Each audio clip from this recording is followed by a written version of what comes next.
Good afternoon, everyone, and welcome to Plaasmeer's very first Santam Agriculture National Silage Competition webinar. Before we kick off today's webinar, there's just a couple of things to take note of. There will be two question and answer sessions, one after Hubert Fourie gave his presentation and another after Richard Venter gave his. We do encourage you to participate in these sessions and make use of the opportunity to ask questions that not only you might want the answers to, but that other producers also might want to hear. You can leave your questions and comments in the chat box. We do have someone that is monitoring this and who will present the questions to the presenters. During the Q&A, if you use the raise hand function to ask a question, we will allow you to unmute yourself and you may proceed to do as such and ask your question, after which we will mute you again. Then I just want to take a moment to thank our sponsors. Firstly, a big thank you to Santam Agriculture, who has been the named sponsor for the competition since its inception. Then to our prize and cash sponsors, Pannar Seed, Pioneer Seed, Nutribase, Oracle, PVK Agri, Advanta Seeds, and a new sponsor this year, GH Tech. Then a big thank you to Dr. Alrissa Taljaard and her team at LabWorld for being our trusted laboratory partner every year who takes on the sample analysis. Not forgetting the 3 students who drove all over the country to do the sampling. Thank you to MC Engelbrecht, Jewijk Pretorius, and Franco Baardenhorst for their dedication and hard work. Then lastly, from Plaas Media side and the competition coordinators, thank you to all the companies and producers who support the competition year after year. And before we kick off with our first presentation, we have a short video to share with you from our name sponsor, Santam Agriculture. Ons hoef jou niks te vertel van vroegoggende nie, van daardie eerste asem van Karoo vries, die klap van 'n bakkie deur, die gevoel van vars grond tussen jou vingers, die sagte dreuning van 'n spulpunt, die kudde wat net te stil is. Ons hoef jou nie te vertel van wag nie, vir reën op dor mielielande, die soeke na tekens van lewe, die dieselprys om te daal. Jy het in vloede gestaan, stof afgevee na droogtes, brande beveg en gebid dat dit net 1 hek terug sal stop. En tog het jy aangehou. Ons sien jou. Die manier waarop jy 'n pomp regmaak met blou draad. Die manier hoe jy weet 'n storm is op pad lank voor die app dit sê. Jy is nie net 'n nommer nie.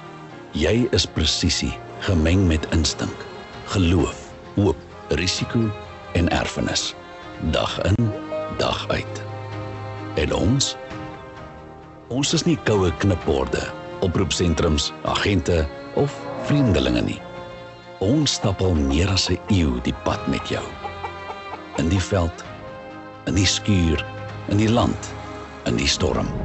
Jy het ons gebel toe die reën nie gekom het nie, toe die vuur oor die brandbaan spring, toe jou bestaan tot stilstand gekom het.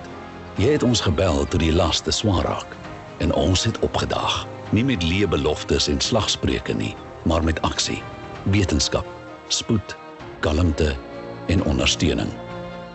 Wie ook al gesê het, jy sal maai wat jy saai, het oor meer as net gewasse en oeste gepraat. Dis die vennote wat jy kies wat saak maak. Ons by Santam weet, om te boer is lankal nie meer net boer nie. Dis besigheid, biologie, tegnologie, strategie en nalatenskap. Want die toekoms van boerdery in Suid-Afrika maak saak. Jy is nie net beskerm nie. Jy word verstaan. Ons sien jou. Ons hou jou arms omhoog. Jy doen meer as net boer en ons doen meer as net versekering. Ons gee jou pasgemaakte landbouversekeringsoplossings sodat jy vry is om te boer. Dis nou vryheid. Thank you for that. So before our first speaker is Hubert Fourie. While Hubert is a well-known person in South Africa's agricultural sector, I want to share a short bio of him. Hubert is part of the Fourie family business and is responsible for production at Limpopo Dairy. The dairy milks 820 Holstein cows daily, 3 times a day. The milk is processed and distributed directly from the farm. In addition, 650 dairy goats, with the milk being processed into fresh milk and cheese and distributed across South Africa. Beyond the dairy operation, Fourie also farms with boer goats, Kalahari Reds, Dorper sheep, and beef cattle. To keep feed costs as low as possible, silage and other roughage are cultivated and processed on the farm. Ubat has been participating in the silage competition for 12 consecutive years. Some of Ubat's achievements include being nominated as Limpopo's Farmer of the Year in 2011 and being crowned as the Master Dairy Farmer of the Year in 2013 and much more.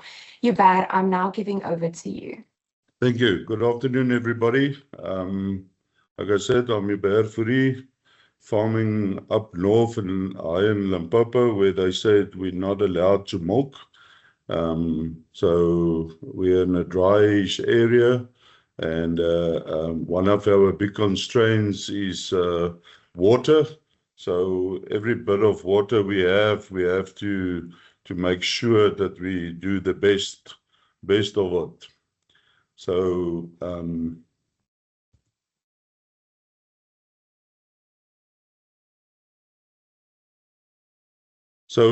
our strategic plan, this is the 4 main pillars that we build our strategic plan on. And that's why silage fitting us like a glove. It's just a bit of a concern that we can't make more silage to have a better feed security. And so we still got the challenges of water that keeps us back to produce enough feed for us to be secured right through the year. To go back, I think our main priority on our farm is herd health. And we know ruminants, we've got the saying on the farm, we don't feed animals, we feed ruminants. And there's a 24/7 monitoring system that we monitor all our animals on the farm. And as I said, ruminants, I think they like roughage the most, and that's the healthiest for them. So silage is our go-to roughage component on the farm. I think if we look at quality of silage, it is for me it's important to exactly know when you have to cut your silage to get the best quality. And determining the dry matter in time gives you a better idea when to organize everything to be right for the cutting day. Rather start a week before or 2 weeks before determining that dry matter than 2 days too late. So it's important to cut plants, take their dry matter, and determine exactly when is your cutting time. And then we mustn't forget about mycotoxins. They all come from, or most of them come from the land. So for us, that's herd health is our first priority. And this year, with last year's rain, we had a lot of problems in our cows. So just take note of what mycotoxins you bring in from the lands to prevent animal health in your bad health in your herd.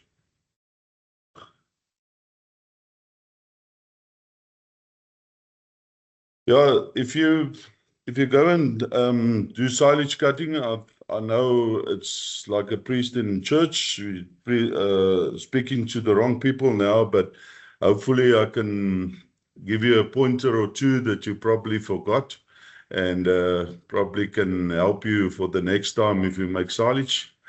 I think it's important to look at the digestibility of of the feed you're going to make. If it's maize or sorghum or grass, make it on the right time with the right GMs to get your best digestibility.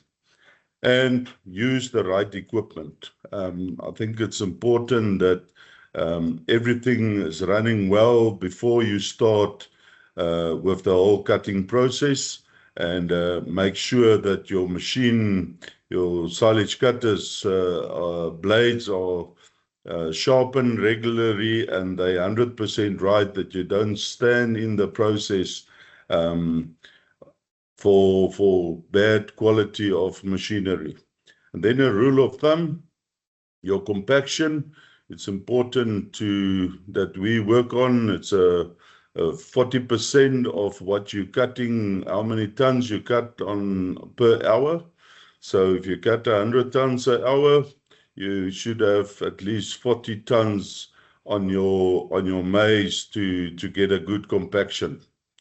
And then some of us using contractors, all of us are not fortunate to have your own machinery, but contractors, make sure that the contractors' machines are also in a good condition, that if they cut your silage, that you get a good quality, and make sure that it's your investment.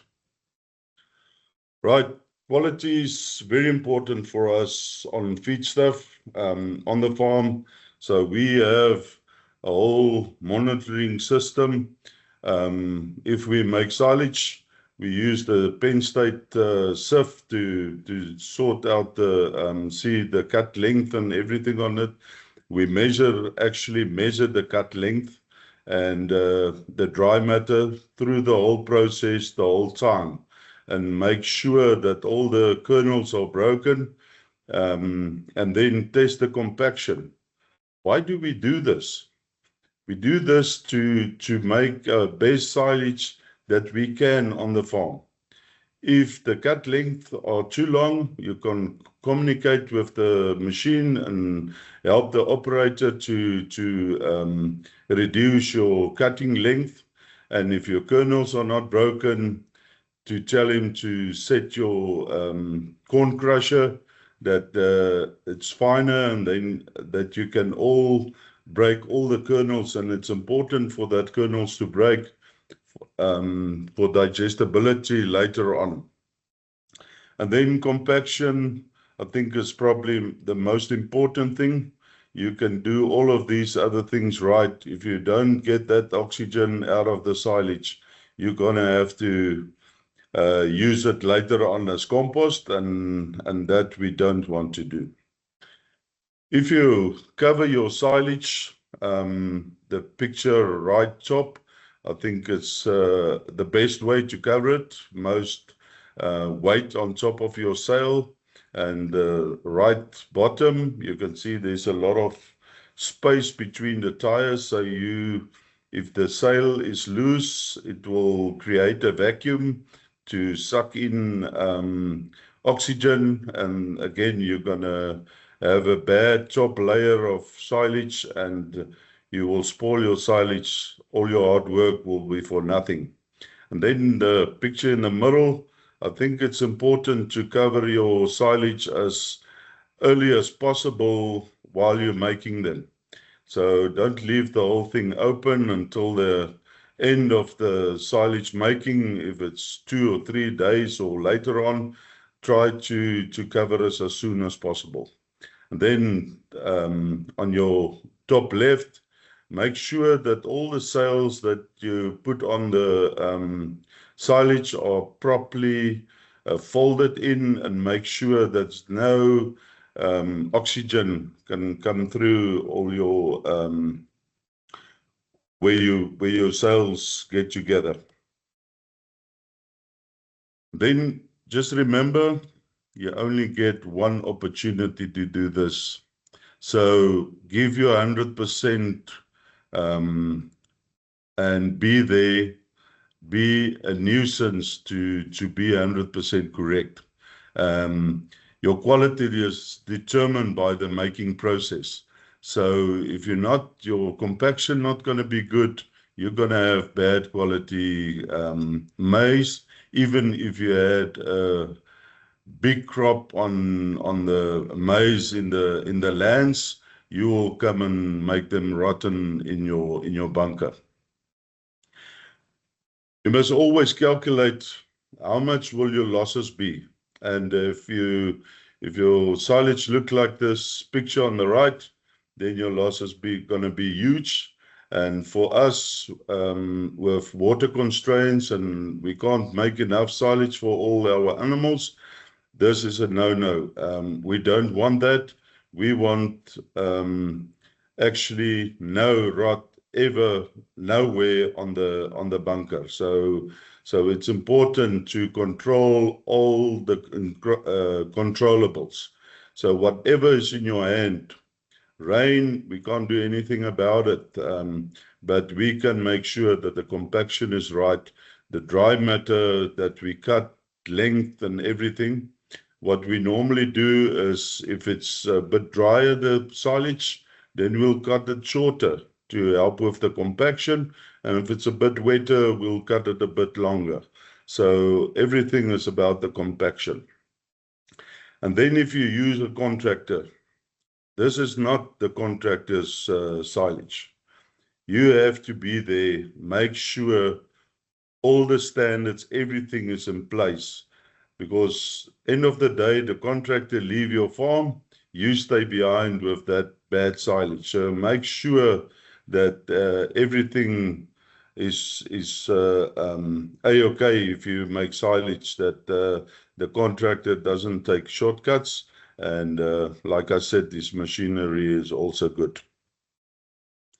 Then on the silage competition, I think it's always a nice recognition that you get for your normal work, because we don't make silage for competitions. We make it for our cows, and we want to make it as good as possible for our cows. So we use this to measure ourselves. So, and if you get those results, I think a good thing will be if you can sit down with your consultant, discuss all the outcome of all the results that you get, and see where can you improve. And I think it's important to use this results to strive for excellence. This is the only competition that I know that you can see where you stand in the group. What was the best, what was the lowest, where you fit in, so you can make a decision where to better yourself, and how can you make a better silage for your animals and feed those ruminants better. Yeah, and then it's actually sad for me to say there's still people that don't recognize this silage competition. And honestly, I think if you don't compete in a competition like this, you will struggle to better yourself. Because if you look at all the things that's been tested and went through, there's a lot of things here that I didn't even know why they are for there, but at least we see it and we try to make the best quality. And Deirdre, if I can just I think take the opportunity to thank Santam and Plaas Media, and then Richard Venter, our coordinator, and then Prof. Robin Meeske, I think, for building this model, and that we can have a great result and have something to work from that can help us to better our farm and better our income. So thanks a lot. Thank you, Hubert. We will now head over to our Q&A session. Yandri, you can proceed with that. Okay. Richard asked in the comment section, Hubert, which silage crop of the various crops you ensile has the highest value in your business? I think it's on our farm is the maize crop. If we have a good maize crop on the farm, our starch is very high, so we can feed more starch to the cows. We limit it on dry maize, so if there's a lot of starch in the silage, then we can get more energy into the cows. Does not look like there's any other questions. Thank you, Janri. We will then proceed to start with Richard's presentation. Richard, over to you. Right. So it's a privilege for me to talk to you, everybody, and thanks for everybody that's taken the time today. I happen to know that there's some farmers that has participated currently traveling in Europe who's also joining in. So thanks for that. We've been very lucky and fortunate with building 12 years of this competition. It's been great to be a part of it, and I thought I'll just give you some history quickly. So as Deirdre recognized, and I also want to do, is that Santam Agriculture has been our sponsor since the beginning, which we are very happy and very fortunate about. So thanks again, Santam. We have had 63 entities being farms or companies that's participated over the years. And this year, 15 different companies or farms entered into the competition. And the uninterrupted participation was from AFGRI, Animal Feeds and Sparta, which means that they've entered farmers or themselves every year since the beginning. And I think this also shows how these guys are utilizing this competition on their day-to-day business. The most entries that we've received over time, if you add it all up, was Pannar Seed so far, 128. So thanks to Pannar also taking this very seriously.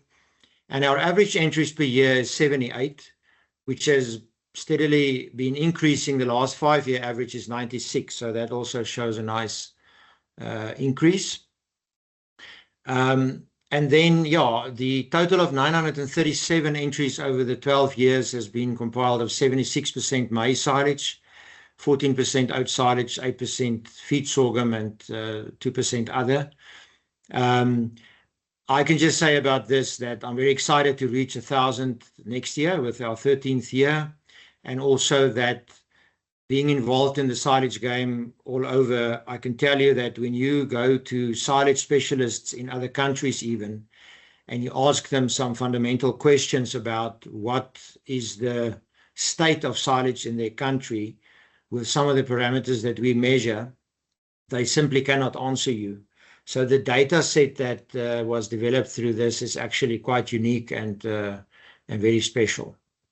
And lastly, just to recognize some repeat winners. All the winners are important, but it's interesting to have seen over the years that from the previous 11, West End has won 4 times, Simpson and Son twice, and Van Greden Boerdery twice as well.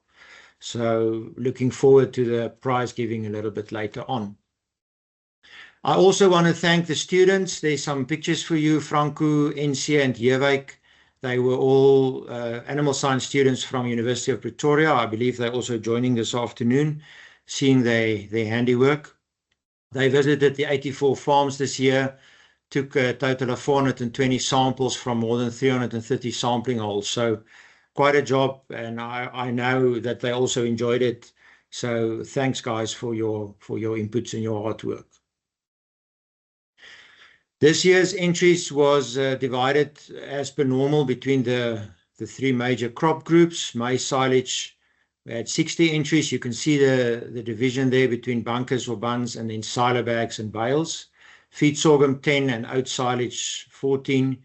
As you can see, of course, the bunkers and the buns are still the major participant in this competition, let's say. But of course, this reflects the natural or the normal distribution out in the field on farms making bunkers or buns versus silo bags and bales, who's fairly new to the game, relatively speaking. And then if we look a little bit at the evaluation criteria, just to refresh your memory, this is all coming from Prof. Robin Meerske's protocol developed over more than 12 years. The categories that we look at is fermentation, compaction, processing, visual assessment, and then the top or outer layer preservation, of course, also aerobic stability and the nutritional value. Now, these 6 groups, each, of course, contain different parameters in a scoring system, and then this will determine the overall winners of the crop categories and the overall winner of the competition. What we have actually, however, done this year is to add a couple of more categories, and this is the storage form evaluations. And what we've basically done is take the same scoring, but remove nutritional value.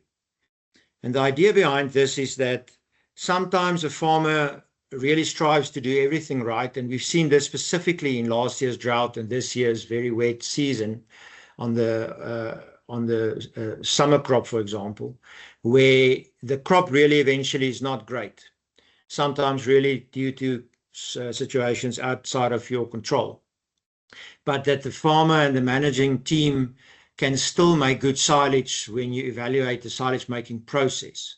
So the idea with this was then to award the different crop functions, bales, silo bags, and then bunkers. And the bunkers are divided into piles and bunkers with walls. Sorry, I made a typo there saying 3 storage forms. It's 4 storage forms that we've introduced this year. And to also remind you just there that the report will also, as you will read it, refer to S1, S2, S3, etc. And just to remind everybody what that is, S1 is your top layer measured from 0 to 10 centimeters. S2 will be beneath that, 10 to 20. And then S3 will be 20 to 40. The S3A sample, the A is for aerobic. This is a sample from the S3, from the deep silage, being placed in a bucket with holes for 5 days, giving us an aerobic sample. And then we measure again a couple of things at the end of this aerobic period. So let's jump into the data. Just looking back at dry matter evolution over the years, I'm just looking at the last 10 years here. You'll see on average that the maize silages are always in the sort of mid-30s.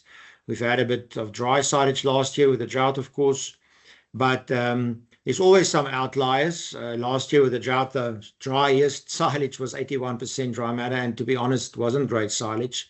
But in the circumstances, of course, the farmer made the best what he could with the situation. But we also learned from that, having that kind of data in the data set. And back in 2017, we had some wet stuff. We're still trying to forget that, actually. But let's look a little bit at the wet side of things. When we look at wet silage or maize silage specifically, reasons not to cut early is that your starch is not developed yet. You also have a higher yield loss. This is not so much a loss, but just unrealized potential in the field. So the plants are still developing, giving you more dry matter. And also there's unnecessary fermentation risks in a wet fermentation. You'll have effluent loss. This you'll have in all silages sort of below 32, 33% dry matter. There will be effluent, which is an unnecessary loss. You'll also have higher respiration and fermentation losses, which is mainly gas. And you'll also, with wet silage, typically have higher acetic acid, more so in crops like grasses and oats, but also in maize silage. And then, of course, because of too high acetic acid and other issues with wet silage, you could have poor palatability and lower dry matter intake. Moving on to the dry side of silage, we see in the data that every year there's more than higher than 50% dry matter maize silages. This has become, I think, a reality due to various things. Hubert touched earlier on the contractors. We know sometimes if a guy is just simply late, then we're just harvesting later than what we wanted, but there could be other reasons like too much rain as well. But what should we do? We should cut finer. This is actually a point that Hubert has already mentioned as part of their strategy. Compaction can be more difficult, but I'll show you some numbers just now that shows that dry silage can be compacted sufficiently.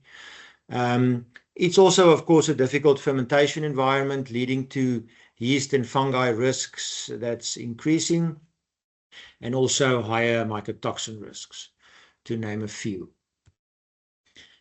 As far as maize silage, it's always good to be reminded again of the great relationship between starch and dry matter. This is just a sample of 4 years data showing again a continuous increase of starch over dry matter. And of course, we need to aim for that 35% dry matter or higher, and 30% starch is really quite commonplace nowadays. You'll see just now in the data that we're achieving more than that in South Africa at the moment.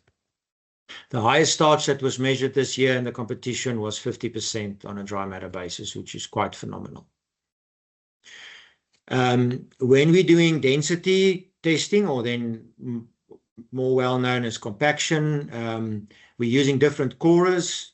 The picture on the left shows a stainless steel corer for the bales, and then on the right is the PVC pipe corer that was developed by Prof. Meeske for taking samples from the top of a bunker or a silo bag, and then these are obviously used and recalculated into a density per cubic meter. We also presenting the compaction or the density in kilograms of dry matter per cubic meter. And what I've done here is to divide the maize data set into wet, target, and dry. And you'll be able to see there that wet below 34% and dry more than 40%. And of course, the target in between, which is ideal. And then comparing also here the S1, the top layer, to the S3, the deeper layer. Now, the first thing you'll see, of course, is that we know that top layer compaction is never as good, but we should always focus on that. It's also interesting to see that we do achieve a better compaction with dry silage. And it also increases towards dry on the deep silage, so higher compaction achieved with drier silage, but the target and the dry group there is pretty much on target for maize silage. On the wet silage is below target. And I'll come back to the targets. Looking at the next parameter, pH here, of course, we're expecting higher pH in the top layer, and as you can see, pretty much well-preserved silage in the deeper layers, regardless of whether it was wet, on target, or dry. Maize silage is actually not that hard to get fermented with a pH below 4. If you don't have a pH below 4, even with higher dry matters on your S3 sample, you should probably consider something seriously as wrong. When we look at ash, we're getting higher ash, of course, in the top layer. A lot of this has to do with contamination as well, but it's also interesting to see that in the wetter samples, we have higher ash and pretty low ash there on the target silage in the deep layers. That's very ideal, very low ash for maize silage. And on average, in this case, it was more than 20 samples giving us that value. On the fermentation here, lactic and acetic acid, of course, I'm only looking at the deeper silage, but we see higher lactic acid on average with wet silage, although the 4.5% on dry silage average is still sufficient for that dry matter range. And the same trend with acetic acid, getting more acetic acid on wet silage than on dry silage. Again, that has a lot to do with how the fermentation ran and which organisms was active during that fermentation period. The target silage there giving us a lactic acid of 5.5 and acetic of 2.1 is handbook kind of numbers. This is pretty much what you could want for if you ever make silage. Now I've divided again the data into some other parameters amongst the storage forms, looking at bunkers, which includes the buns or the piles, and then silo bags and bales. The first thing we notice here is that on average, silo bags and bales are receiving drier silage. Now, this could be a coincidence, but I also know of some farmers strategically, when they are forced to make drier silage using these technologies, which are more suited maybe to a successful fermentation in a drier condition. A parameter that has always intrigued me quite a lot is the temperature. We've been measuring it now in the silage competition for a good 8 or 9 years. And It's always the same. We have lower temperatures in silo bags and bales than in bunkers, as you can see there.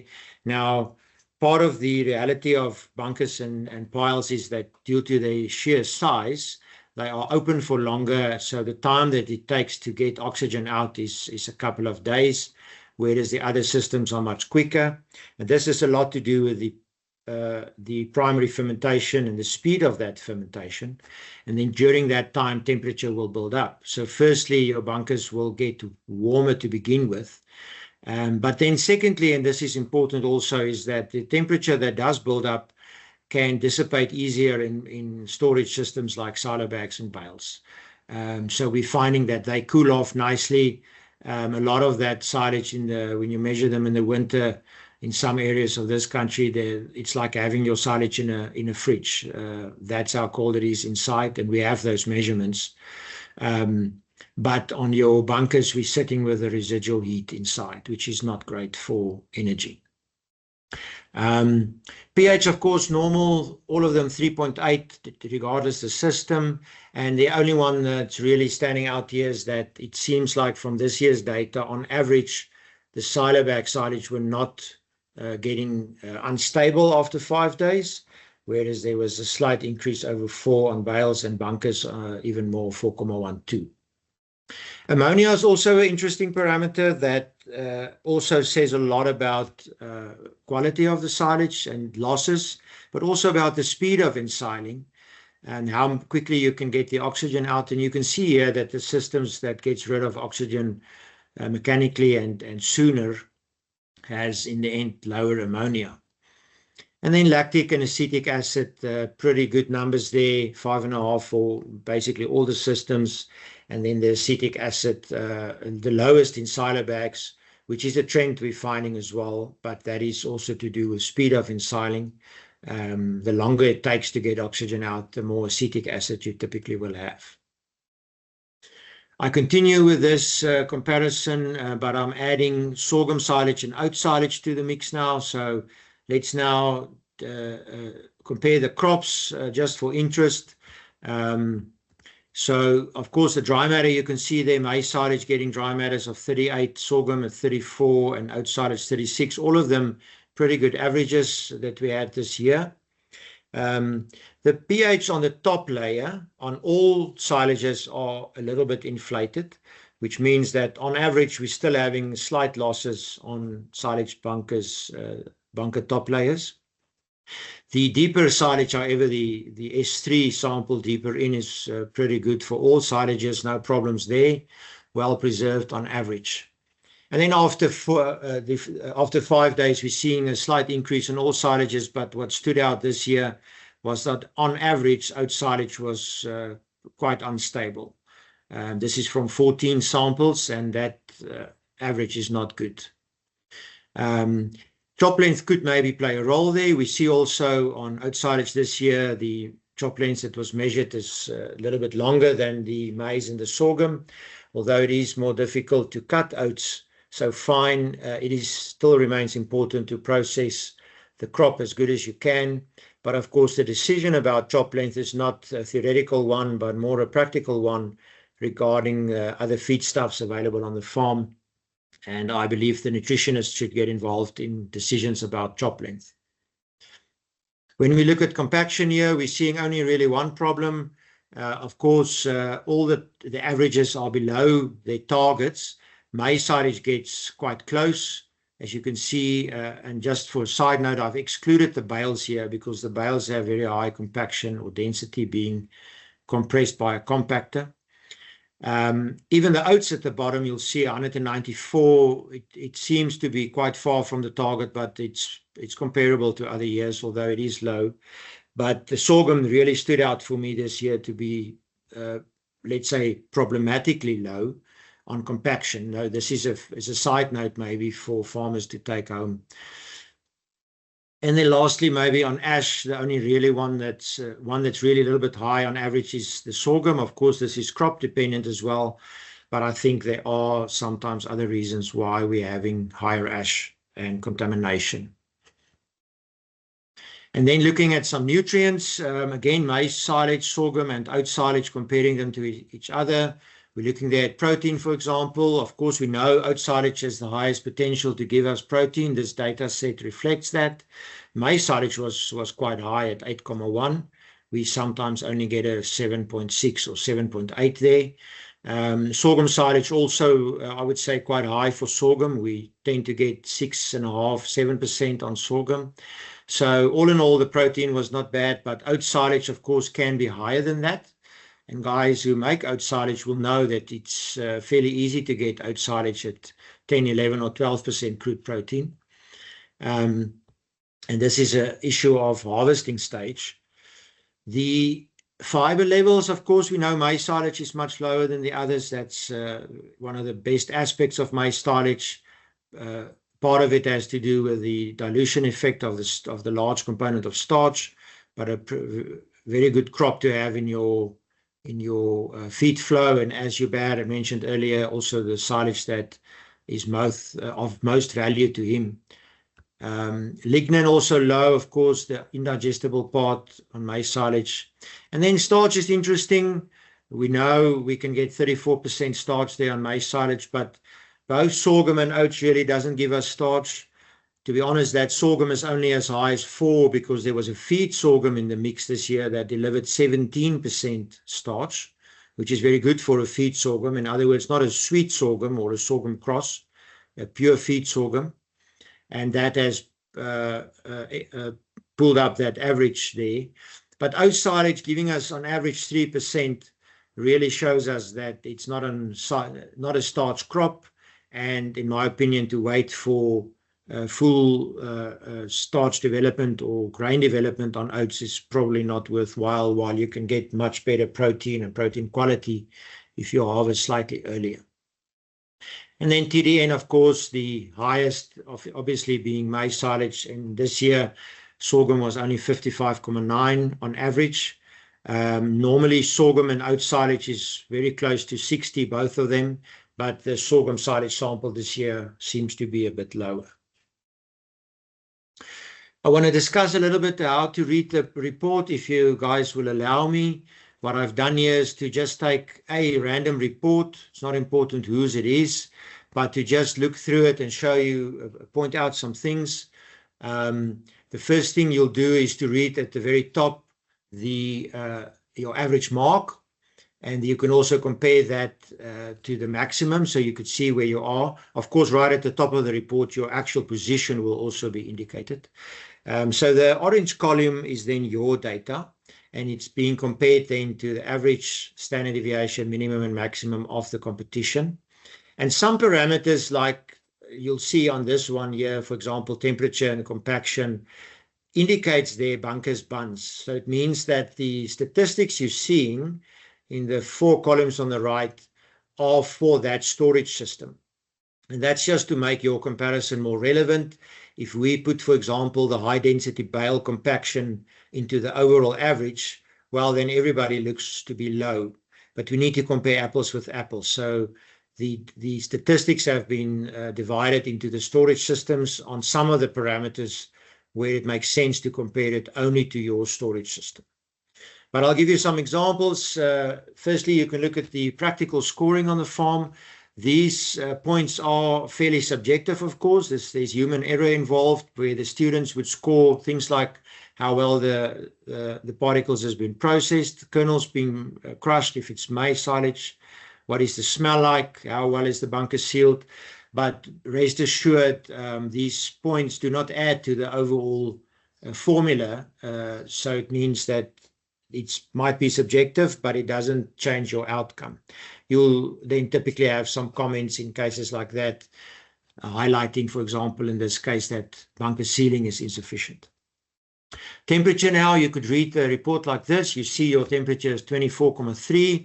You can compare it now to the average or to the minimum and the maximum. And now you can see, well, okay, hang on. I actually thought a 24 might appear to be quite low, yet I am above average, and the highest was only 28. So I'm not the warmest maize silage pile, at least, but it's also not the coolest. And then you can ask questions about this. Let's look at the compactions, for example. You can compare your 3 layers: top layer, second layer and deep layer to the averages, for example, and you can also look at the maximums, of course, to see what can be achieved. Maybe you even have a comment, either positive or negative. There's the maximums also as a benchmark. You can run through this report, look at the dry matters, for example, compare yourself to the average maybe. Ash, maybe it makes sense to compare yourself to the minimum and the average being where you are, the minimum being what can be achieved. So then you see for a specific season in your own country, you know what has been achieved, and you can ask yourself the question, why am I not there? And you can carry on, for example, pH there, comparing yourself to the average and having some comments, for example, in this case about top layers and instability.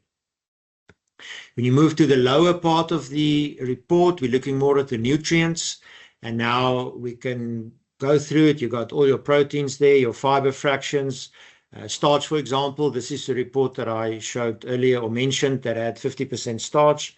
And there you could see the spread, and this guy got a comment, high starch in class. And at the bottom of this second half, you could see the fermentation parameters, the lactic acid, acetic acid, etc. You can see for this high dry matter silage, it was about a 43% dry matter, this particular silage, not the greatest fermentation, and you'll also find that comment there compared to the averages and the minimums and the maximums.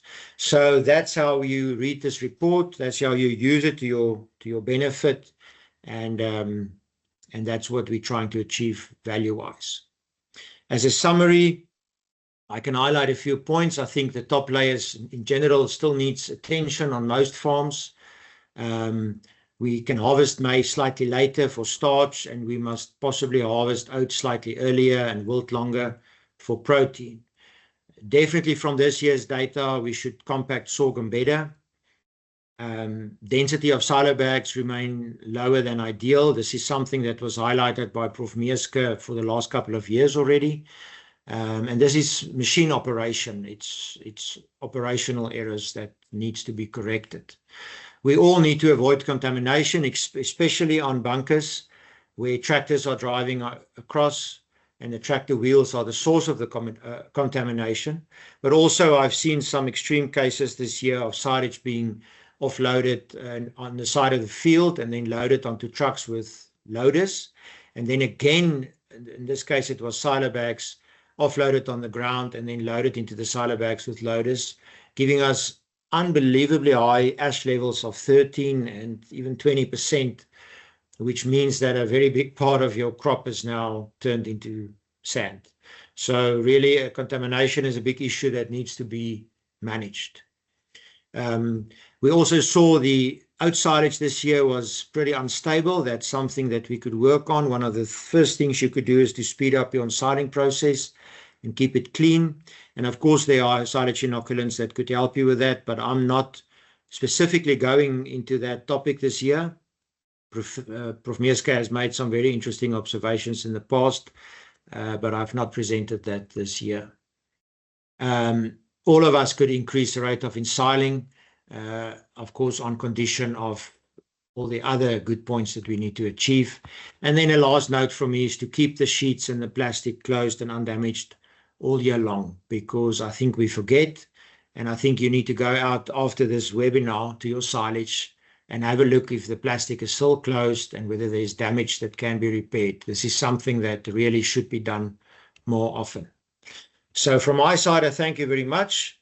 And of course, you'll find my details also on the report. Everybody that's participated is very welcome to get in touch if they have questions, or if you want to go through the report, you're welcome to set that up with me. And let's see if there's a couple of questions. Yandri, I see there are some questions. You can proceed. Okay. The first question is, how did rain and inclement weather affect this year's silage? I think the biggest issue was late ensiling in a lot of cases. The fields was just too wet, so we couldn't get in. So that has led to a couple of high dry matter silages, which in a lot of cases was still handled very well through some actions taken by the producers. I think when you're going to cut later like that, you need to rethink your silage inoculant strategy maybe. And you should also definitely process finer. And you should also focus a lot on the speed and the rate and also the compaction. And as far as mud and contamination, also definitely we were making a lot of silage piles in the mud, which means more contamination. Okay, another question is, which of the parameters on the report are the most significant in terms of the quality of the silage? Well, I think that, there's not one and there's not 10. I think one need to work through the whole report. You can keep it simple and say, if you plant maize silage, you want starch and you want low fiber, and then you use those two parameters. Or if you want protein and you have oat silage, you can just look at your protein level. But I think it's more complicated than that. Quality silage is about the total overall crop and, very importantly, the digestibility. And then how do you preserve that? And this is, I think, what the competition is trying to bring together on a single page, if I can say it like that. It does not look like there's any more questions. All right, thank you. Okay, thank you so much, Richard. We will proceed with the winner announcement then. Let me just share my screen here. Okay. So we will be announcing winners in 7 categories. These include best bales, best bunkers, best buns and drive over piles, best silo bags, winners in the oats category, sorghum, maize, and then our silage king. Moving on to the first category, best bales. In 3rd place, we have Kobus Pieterse of HJP Boerdery, entered by Exact Silage. In 2nd place, also Kobus Pieterse of HJP for feed sorghum bale, entered by Exact Silage. And then in 1st place, Burger Marais of Kameeldrift Voere, also entered by Exact Silage for a feed sorghum bale. Congratulations to everyone in this category. Moving on to our best bunkers category, I just want to mention, and as Richard mentioned as well, the purpose of the storage form categories were not to compare the quality of the silage based on crop types, but it is noteworthy to mention that the top 5 producers in this specific category and all 3 winners all produced maize silage. So in 3rd place, we have Rob Stapleton Smith of Stapleton Smith Farming, entered by Pannar Seed. In joint 2nd place is Hubert Fourie of Limpopo Dairy, entered by NutriBase, and Sean Griffin of PR Griffin Farming, entered by Pannar. And then in 1st place is Shane Simpson of Simpson and Son Farming, entered by Meadow Feeds Natal. Moving on to the bun and drive over piles category, the same comment can be made about this category as the previous one. It is incidental that all the finalists, the top 5 finalists in this category, and thus the 3 winners, also all produced maize silage. So in 3rd place is Rob Strachan of Rydal Farms, entered by Pannar. In 2nd place, Justin of Broadview Farm, entered by Lake Agriculture. And in 1st place is Willie de Pre of Visico, entered by Pannar Seed. Congratulations to everyone in this category as well. Let's move on to best silo bags. In 3rd place, we have Russell James of Denderlaw Investments, entered by Pannar. In 2nd place is Marco Jansen van Rensburg of Winterstorm Investments, entered by Budissa. And in 1st place, Russell James, also of Denderlaw Investments, for the farm Broadside, also entered by Pannar Seed. Congratulations to everyone. Then moving on to our oats category. In 3rd place is Johan Nell of JC Nell Junior Family Trust, entered by SSK for a gravel wool bunker. In 2nd place is Dian Landman of Lactimar, entered by NutriBase, also for gravel wool bunker. And then our 2025 oats winner is Jaco Kok of Alstellum Boerdery, entered by SSK. A big congratulations to all of the winners in this category. We will be in touch shortly after the webinar to arrange for your prizes.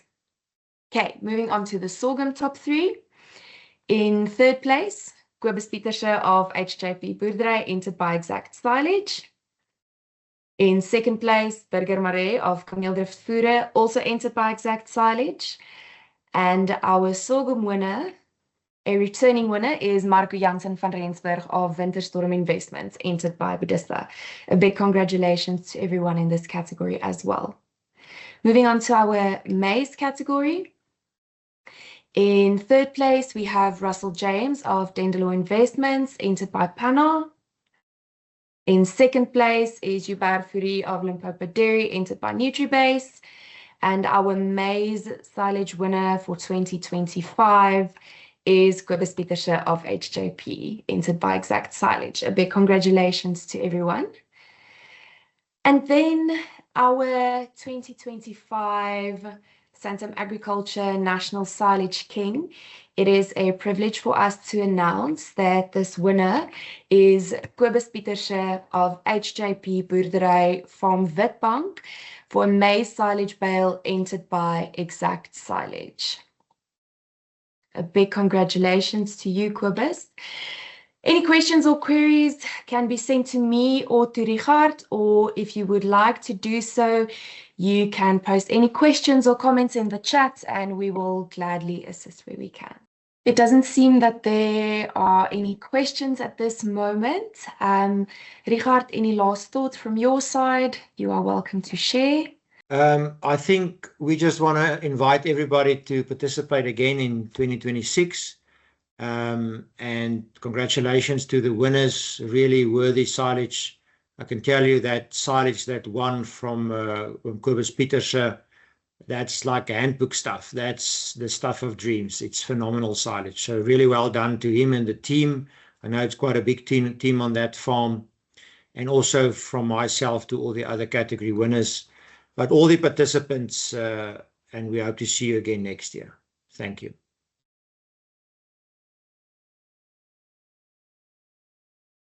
Thank you very much, Richard. And with that, I think we will end off. Be sure to keep your eyes peeled on the PLAS TV YouTube channel. We will be contacting all of the winners to do some interviews with them. There will also be some articles in Veeplaas and Stockfarm about the winners.